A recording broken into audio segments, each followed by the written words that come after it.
The night is an ocean in which every star in the universe is but an island. The ocean's waves lap over the earth on a 24-hour cycle. Its tides roll in and roll out at a rate of once per year. And the ocean carries things in its depths, things you would not believe.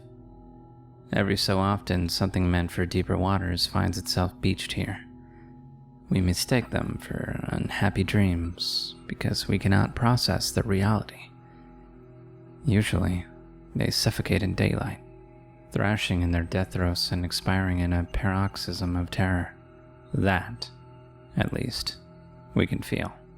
Some, lucky or unlucky, depending on your perspective, find refuge in what puddles of earthly night they can find. Basements, closets, the depths of the forest, the space under your bed. Children are aware of them, though their parents are not. Children have not learnt what is impossible.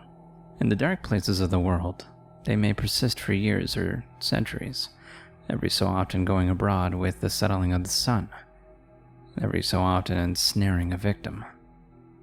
How many stories have you heard of demons and vampires, ghosts and monsters, phantoms and hags and things that go bump in the night?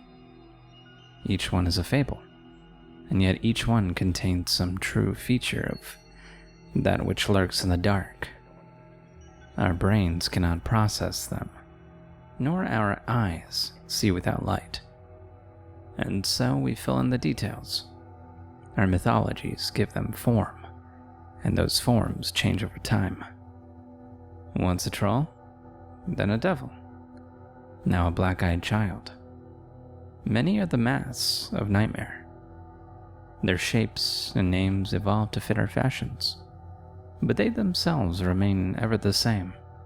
How many times have you seen a shadow out of the corner of your eye, one that was not there when you turned to look? How many times have you lain paralyzed in bed, certain that something was with you in the room? And how many times have you awoken from a nightmare, nigh unable to convince yourself that it wasn't real?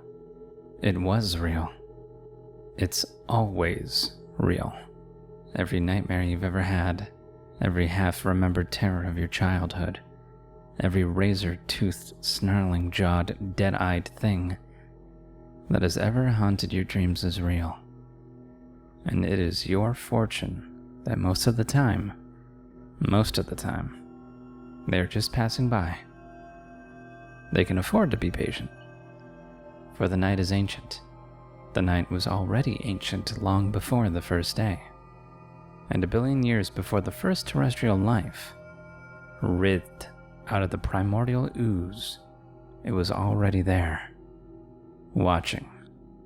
Out of its trillion eyes, the night saw our ancestors descend from the trees. When early humans first harnessed fire, it stood just outside of the warm circle of light, waiting. And when we built our cities, wired them up with electric light, and declared that we had won our final victory over the darkness, the night smiled silently in its infinitude, for the night will still be here when our cities crumble, when the last street lamp goes dead, when the last star in heaven burns down to a cold ember. The night will win. The islands of light will each sink in their turn beneath the ocean. And when that time comes, when that dark ocean drowns the world, the night's victorious children will run rampant, gorging themselves with the abandon. And it is then, and only then, that we will see the true face of nightmare. This was The Night is an Ocean by Queen Lacomina. I'll see you next time.